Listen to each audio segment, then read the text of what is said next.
That's right. So that's good. And then secondly, I just wanted to bring up something going on locally out here. We've got these photo enforced school zone cameras. Okay. They have a radar detector and cameras. Mm-hmm. And I kid you not, it is from 7 a.m. to 4:30 p.m. Monday through Friday. And one of these that's literally down the street from my folks' house is literally 2 blocks away from the school. And so, for one, it's about revenue generation, but secondly, it's also about just compliance, getting you used to going 20 miles, which is just unbearably slow. Mm-hmm. No, you're in a school zone, sir. 20 miles an hour is what needs to be done. And if you go over 20 miles an hour, now you don't have to be caught by the police. They'll just radar scan you and send you the ticket. It's very loving. It's very Big Brother right in your face. Well, yeah, that's the thing is, we just, about a year ago, we had these guys every weekend. They're down there protesting the war, protesting warrantless wiretapping.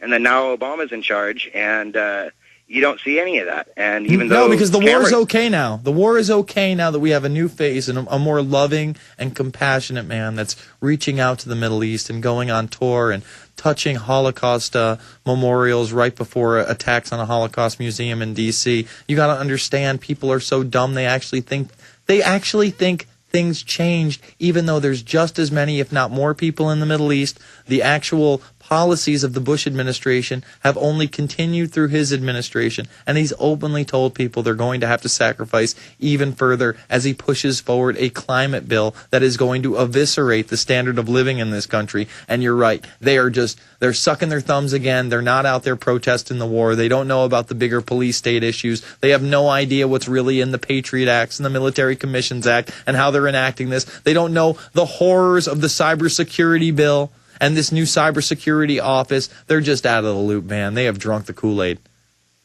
Well, as is designed, maybe they drank the fluoride. Maybe they drank the mercury. They drank the mercury and the fluoride combined into one Happy Fun box of a drink. That's what they should have on those little juice boxes now. Just Happy Fun mercury drink, high fructose corn syrup for your children. I thank you for the call. They already have it. They do. It's just labeled. I love you know what I love? The flavored water fluoride filters that you just put on your little already big fluoride dispenser, and then these things dispense even more fluoride and aspartame into your children's bodies. Just keep giving it to them. It's very healthy. I thank you for the call, Kenny. Let's go to Anonymous. Anonymous, you're on the line.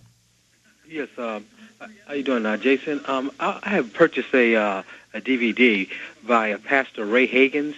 And he was talking about, you ever heard of the King Alfred Rex 84 plan? Oh, yeah. Rex 84 came out during Iran-Contra when the international intelligence organization that I always talk about was actually exposed. And Rex 84 was one of the first civilian inmate labor program FEMA documents that said, yes, we can suspend the Constitution. Yes, we can get rid of the Bill of Rights. Yes, we can make Congress obsolete. And yes, we can round up the American public. And when Oliver North took the stand and started talking about basically getting questioned by one of the few guys within the government, I believe he was a senator, he's just said, well, I really can't talk about that. And then the supervisor stepped in and said, well, if we want to talk about that, I would appreciate if we did so in a closed session because this is something we shouldn't be talking about right now. I mean, it's unbelievable. This stuff has been on paper and in the public eye since the 80s, and people still believe it doesn't exist. Okay, I just want to put this in there also, Jason. One part that got me, for all your African-American and Hispanic brothers and sisters that's out there, he made reference to on his DVD that they could actually exterminate the Latino race and also the African-American race and also poor whites.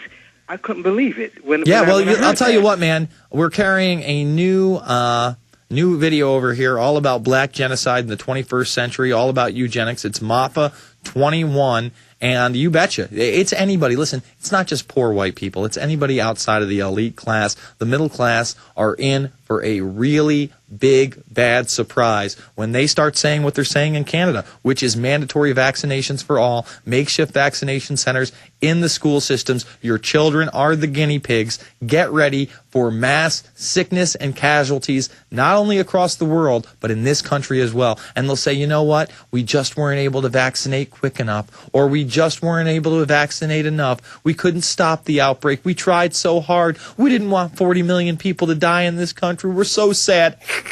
As they laugh at you and relish in the death that they themselves have created. I thank you for the call. We're going to come back. One more segment left in this Info Warrior. If you want to call in, it's 866-582-9933. We get the calls. We're going to blast through them. Otherwise, we're going to do a little bit of an overview. What did you miss?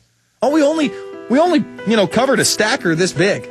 We only covered FEMA whistleblower, 29 tapes down at Ground Zero nobody's ever seen, tons of anomalies. Mossad, Taliban, CIA, all the same thing. Weird. Bill Clinton getting in the game big time, eugenics style. Stem cell research off the bat and what it really means today, how the debate is over, and much, much more. Back after this, it's the Info Warrior. All right, Mark in Wisconsin, you're on the line, sir. Hey, Jason, what's going on? How you doing, sir? Not too bad, not too bad. Just wanted to comment on the auditing the Fed bill. Okay. Had something, not too superb enter my head about that, actually. Has it occurred to you that maybe they're allowing the whole Fed audit thing to happen now because they want the destruction of the economy, all that kind of stuff? And then let's say we audit the Fed, they use that as a lever to bring in whatever's next. Like, who's bigger than the Fed? The IMF and the World Bank. So, boom, we look to them. Or they'd look to create some sort of new entity, similar to another Federal Reserve under a different name, of course. What I think is going to happen is just that the Federal Reserve will have to amalgamate into the IMF and World Bank because they're giving it all these executive powers. That's why I don't think they want to destroy the Federal Reserve. I think they're trying to do the best they can to restore its image and really keep the public in utter ignorance. I mean, a lot of people have woken up to it, but not enough people. And a lot of the people who recently woken up to the Fed are still stuck in this left-right paradigm. So they're inherently dismissed out of hand as, anti-Obama people and whatnot. So I don't think they're going to get rid of the Fed. And I think that you can see that in the fact that only 2 senators have signed on so far. But go ahead. Oh, no, I honestly, believe me, I definitely hope that, that theory is something that doesn't actually, come to fruition. I definitely hope it's something that, is an idea that, Well, I think that they're, as a fail-safe, they are throwing that out there by saying, the only media coverage that I've seen on television is that one CNBC clip where they mention it, and the guy says, well, if they audit the Fed, the Federal Reserve is going to shut down, and we're going to have utter economic chaos. So yet another excuse not to do so. But if they do bring it in and that chaos does happen, it would probably further legitimize world government, the World Bank, and the IMF. Right. And yeah, that would be, that'd be disastrous. It would be disastrous. Well, yeah. Anything involving, more globalization at this point would be extremely disastrous. We've had, I think, quite enough of that thus far. I agree. And it only continues. There's globalization on so many levels, and that's why, I'm reporting this Canadian story, because they're being the first one in North America to actually announce, yes, we are going to vaccinate everybody in this country. I thank you for the call, Mark. In fact, I'm getting Facebook messages right now about national commercials running on Canadian television, letting everybody know that don't worry, the H1N1 vaccinations are on the way from our loving friends at Baxter.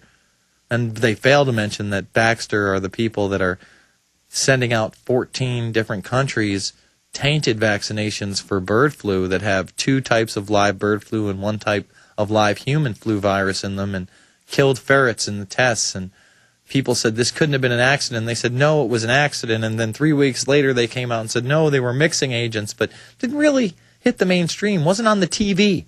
The little box that tells you how to think, tells you what to wear, explains how it's cool to act, what to desire. Yeah, that box didn't tell you about it, so most of you don't know about it out there. Because the box is our new lord, underneath the police, of course, who just, they're taking it by force, those people. Once again, folks, if you missed any of the program, we got the podcast. We got the listen live. We've got the little bar where you can listen months ago. And let's not forget the website, theinfowarrior.com, where I Bobby Bloggins all the time. Top story over there. CERN coming back with a bang. You better believe it. It's the Info Warrior, back tomorrow night, 9 to midnight Central Time. Thank you all.